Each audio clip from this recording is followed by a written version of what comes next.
पिछले वीडियो में हमने प्रभु के प्रति आकर्षण, प्रभु के प्रति प्रेम और श्रद्धा की बात की थी। मंदिर में प्रभु के सन्मुख कैसे जाएं, संसार बाहर छोड़कर जाएं।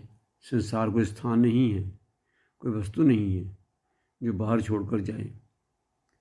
फिर संसार क्या है? संसार एक द्वंद्व है, संसार मोह है, संसार माया है, संसार मिथ्या है। अमीर गरीब, छोटा बड़ा, सुख दुख, अपना न पराया के भाव ही संसार हैं। संसार बाहर छोड़ जाने का अर्थ है कि संसार में जो भी हमने पाया है उसको त्याग कर प्रभु के सन्मुख जाना है। हम सबको ये देखना है कि क्या प्रभु के सन्मुख जाने पर हमें कोई संकोच होता है। अपने दुष्कर्मों का प्रभु के सन्मुख खड़े होकर, हाथ जोड़कर, शीश नवाकर अपने अपराधों को स्वीकार करना है और विश्वास रखें कि आप जैसे भी हैं प्रभु आपको स्वीकारते हैं। प्रभु के सन्मुख दीन बनकर जाएं, छोटा बनकर जाएं।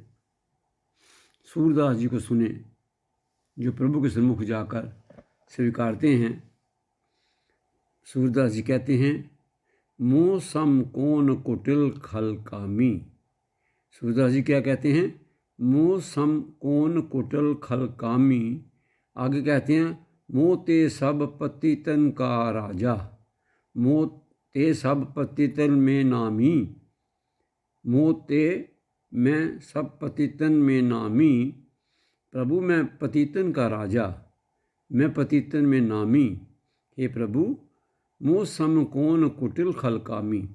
ऐसे जब प्रभुदास जी प्रभु के सामने जाकर सूरदास जी स्वीकारते हैं कि हम भी प्रभु के सन्मुख जाकर, मंदिर में या कहीं भी प्रभु के सन्मुख जाकर सबसे पहले हमें अपने दीन बनकर जाना है। यहाँ आदर दीनन का, प्रभु के दरबार में दीनों का ही आदर है। संसार को बाहर छोड़कर जाना है। संसार में जो मान सम्मान, जो पद व्यवसाय है, उसका अहंकार बाहर ही छोड़कर जाना है।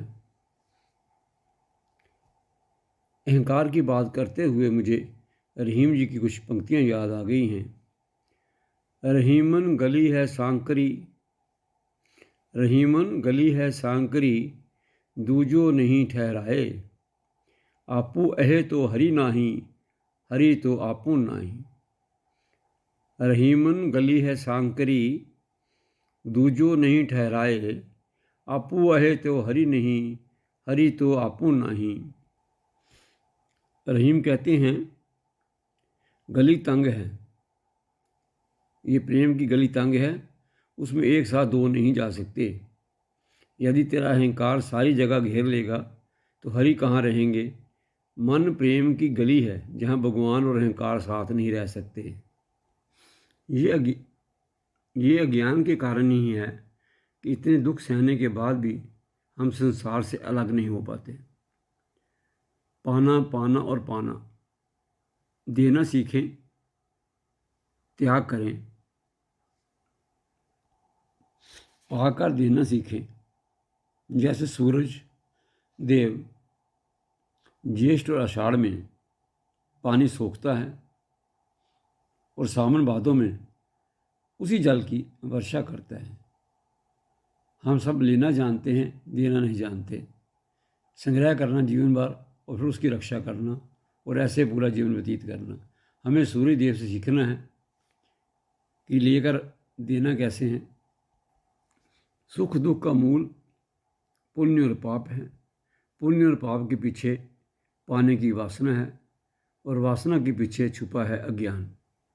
कलयुग में प्रभु को पाना अति सरल है। कलयुग में प्रभु ने हमारे लिए दो नाम अमृत रख छोड़े हैं, कथा अमृत और नाम अमृत। विशेषकर नाम जप अति सरल है, केवल श्रद्धा का होना ही आवश्यक है। मेरे प्रभु तो इतने दयालु हैं कि वह तो सभी का पेट भरते हैं। यहाँ पर मुझे मलूक दास की पंक्तियाँ याद आती हैं। अजगर करे ना चाकरी, पंछी करे ना काम, दास मलुका कह गे सबका दाता राम।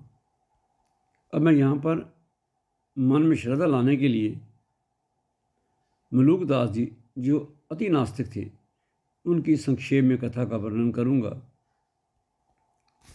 मलूक दास जी बहुत ही आलसी और नास्तिक थे। एक दिन राम कथा में गए। साधु महाराज जी ने कथा में कहा कि राम दाता हैं, वो सबको पेट भरते हैं। मलूका दास जी ने सहमत नहीं हुए और पूछा कि हे महात्मान, यदि मैं कोई काम ना करूं और एक जगह बैठकर राम नाम का जप करूं तो क्या मुझे राम भोजन देंगे? साधु ने कहा जरूर देंगे।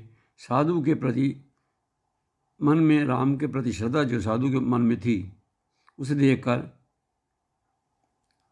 जो मलूक दास जी है दंग रह गए और साधु से शर्त लगाकर एक जंगल में पहुंच गए और वहाँ पर एक पेड़ पर चढ़कर राम नाम का जप करने लगे। मलूक दास जी पेड़ पर बैठकर राम नाम का जप कर रहे थे। रात हो गई, भूख लग आई, भोजन का मन करने लगा, भोजन की प्रतीक्षा करने लगे और साथ ही साथ राम नाम का जप भी करते रहते। थोड़ी देर के बाद घोड़ों पर सवार राजा के कुछ अधिकारी आए और उसी पेड़ के नीचे डेरा जमाया। उन्होंने अपना भोजन निकाला और भोजन करने का मन बना। इतनी देर में शेर की दहाड़ सुनाई दी। अधिकारियों के घोड़े बिदक कर भाग गए। अधिकारी भी भोजन छोड़कर भाग गए, परंतु शेर दूसरी तरफ चला गया। तभी कुछ डाकू वहाँ पर आए और उसी पेड़ के नीचे भोजन देख कर रुक गए और आपस में कहने लगे कि राम जी की लीला देखो, हमें भूख लगी है और हमारे लिए हमारे प्रभु श्री राम जी ने भोजन की व्यवस्था कर दी है। तभी एक डाकू ने कहा, सरदार, राजा की चाल भी तो हो सकती है। इतने घने जंगल में चांदी के बर्तनों में बहुत ही स्वादिष्ट भोजन, शाही भोजन किसने हमारे लिए रखा होगा? कहीं ये राजा की कोई चाल ना हो, कहीं भोजन में विष ना हो। तभी सरदार ने कहा कि ये भी हो सकता है, आप आगे पीछे देखो, जिस व्यक्ति ने भोजन रखा होगा वो कहीं आगे पीछे ही होगा। तभी एक डाकू की नज़र पेड़ पर गई। उसने मलूक दास जी को देखा। उसने सरदार को बोला कि सरदार, पेड़ के ऊपर कोई बैठा है। तभी सरदार ने उसे नीचे आने का आदेश दिया, परंतु मलूक दास जी डाकुओं के डर के मारे नीचे नहीं आए। तभी सरदार ने कहा कि डाकुओं को क्या ऊपर जाकर उसको भोजन ऊपर ही कराओ और उसके बाद देखें कि भोजन विष है या नहीं है। अगर ये व्यक्ति जीवित रहेगा तो हम बाकी का भोजन कर लेंगे। तभी डाकू ऊपर गए। ऊपर जाकर डाकुओं ने मलूक दास जी को भरपेट भोजन कराया और तब वो नीचे आए। थोड़ी देर के बाद उन्होंने देखा कि मलूक दास जी जीवित हैं। तब डाकुओं ने बाकी भोजन किया और वहाँ से चले गए। ये है मेरे प्रभु राम की लीला कि उनके ना चाहते हुए, उनके डर के मारे भी उन्हें ज़बरदस्ती राम जी ने भोजन कराया।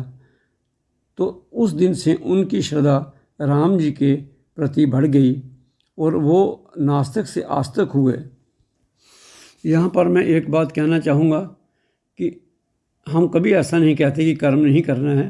कर्म करना भी आवश्यक है, परंतु श्रद्धा के साथ कर्म करना, आस्था के साथ प्रभु के नाम का जप करना उससे भी अधिक महत्वपूर्ण है। जब दास मलूका जी जैसा श्रद्धा का भाव हमारे मन में प्रभु के प्रति आएगा तो निश्चित रूप से प्रभु के प्रति हमारे मन में प्रेम उजागर होगा, प्रेम उत्पन्न होगा। हमारे जीवन का उद्देश्य प्रभु भक्ति है। घर से निकले थे प्रभु को पाने और पहुँचे कहाँ जाकर? ये संसार की तुलना कोयले की कोठरी से भी की जा सकती है। हम उजले बनकर संसार में आए थे, मैले हो गए। सफ़ेद वस्त्र पहनकर जैसे कोयले की कोठरी से कितनी भी संभल कर निकलो, दाग तो लग ही जाता है। फिर क्या करें कि संसार में आए हैं तो रहना तो संसार में है ही, कैसे रहें कि ये संसार में रहकर भी हम संसार में ना हों। इसका अर्थ है कि संसार में रहकर भी संसार की जो प्रति आसक्ति है वो हमारे मन में ना आए, इसका उत्तर हम अगले वीडियो में देंगे। उसका लिंक इसके डिस्क्रिप्शन में डाल देंगे, ज़रूर देखें। अगला वीडियो देखें, उसमें ये हम बताएंगे कि संसार में रहकर भी संसार में कैसे ना रहें। तब तक प्रभु का नाम जप करते रहिए। नाम जप का सबसे उत्तम जो मार्ग है वो है सांसों की माला से। कर की माला डाल दे मन का फेर। जब हर सांस के साथ हम प्रभु का सिमरन करेंगे, हर सांस के साथ प्रभु का सिमरन करेंगे, तो इसका अर्थ ये है कि जब हम इस शरीर को छोड़कर भी जाते हैं तो आखिरी श्वास तक प्रभु का सिमरन करने का अर्थ है कि आखिरी श्वास में भी प्रभु का सिमरन करते हुए इस संसार से जाएंगे और प्रभु के धाम को ही प्राप्त होंगे। इसलिए मेरे साथ गाइए, सांसों की माला पे सुमरू मैं पी का नाम, सांसों की माला पे सुमरू मैं पी का नाम। मेरे मन की मैं जानूं और पी के मन की राम, सांसों की माला पे सुमरू मैं पी का नाम। मेरे मन की मैं जानूं और पी के मन की राम, सांसों की माला पे सुमरू मैं पी का नाम। हरे कृष्ण।